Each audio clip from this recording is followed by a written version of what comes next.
오케이, 124번 갑니다. 124번. 이런 유형은 이제 심화 문제로서 간혹 가다가 이제 좀 뜨문뜨문 보이는 경향이 있습니다. 그래서 이런 문제 보자마자 나머지 정리 조건 이용해야 되고요. 그 다음에 식 정리를 통해서 귀찮더라도 끝까지 해결해내면 된다. 그러니까 막 심화적으로 어렵게 고민해야 되는 문제가 전혀 아니고 네 손만 준내게 움직이면, 부지런히 움직이면은 풀 수 있는 문제다 이거지. 가보자고. 일단 첫 번째 fx를 x마 4로 나누었을 때 몫을 qx라고 한다. 나머지 r이다.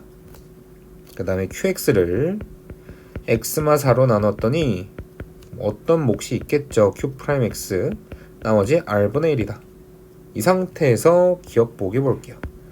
갑자기 fx 플러스 1합니다. 그러면 우리가 주어진 조건 이걸 활용해서 x 대신에 x 플러스 1을 합성을 해보자고. 그러면 얘는 fx 플러스 2는 x 마이너스 2에 q에 x 플러스 2고 나머지는 변동사항이 있다 없다? 없다.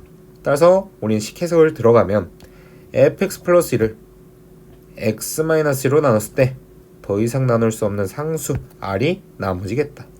그러면 기억이 참이다 이거지.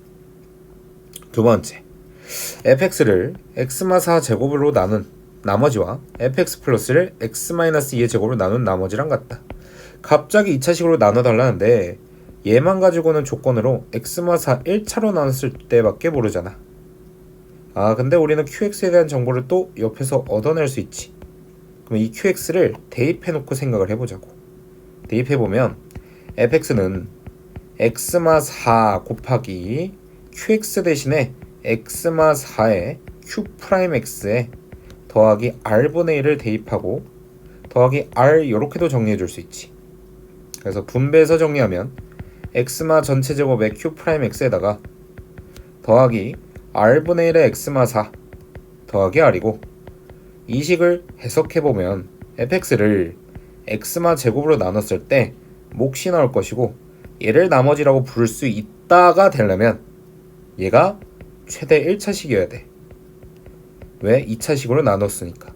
근데 지금 식을 보면 어때? 상수 1차 상수 1차식 맞잖아. 그러면 얘를 우리는 나머지라고 부를 수 있다 이거지. 됩니까? 그 다음에 두 번째 fx 플러스 2. 그러면 x 대신에 x 플러스 2를 합성해보면 얘는 x-2의 제곱 이렇게 나오고 q'의 x 플러스 2 더하기 r분의 1에 x-2 더하기 r 이렇게 되는데 얘도 나머지라고 부를 수 있거든? 즉 x마의 제곱을 나눴을 때 나머지랑 x마 제곱을 나눴을 때 나머지 위아래를 비교해보면 전혀 다른 식임을 알 수 있다는 거지. 같다? 니니? 틀렸다? 땡! 그 다음에 마지막 디귿 갑니다. fx 플러스 2의 제곱을 마이너스 r제곱 이렇게 돼 있죠. 그래, 그러면 방금 요거 활용해서 대입을 한번 또 해보자고. 저 앞에다가 fx 플러스 2 대신에 대입을 해보면 조금 귀찮아요. x-2의 제곱에 q'의 x 플러스 2에 플러스 r분의 1의 x-2 더하기 r의 전체 제곱 마이너스 r의 제곱, 얘를 x-2의 제곱으로 나누었을 때 나머지를 구하세요 이거잖아. 우리 나눠준다는 건 x-2의 제곱으로 묶을 수 있는 만큼 묶고 더 이상 나눌 수 없을 때가 나머지라고 평가하지 않니? 그러면 잘 봐봐. 얘는 이미 제곱을 갖고 있잖아. 근데 걔를 완전 제곱해서 나온다 한들 x-2의 제곱을 당연히 묶이지 않겠니? 왜? 이미 x-2의 제곱을 인수로 갖고 있으니까. 그럼 얘를 굳이 이쁘게 전개할 필요가 없다는 거야. 필요가 없다는 게 아니라 이미 x-2의 제곱을 묶을 거기 때문에 나머지가 될 대상이 아니라는 거지. 또 그러면 얘만 남아서 완전 제곱을 했다 쳐. 그러면 얘 제곱해서 또 나올 거 아니야. 근데 얘 제곱하면 x-2 1승이 제곱하면 2승이잖아.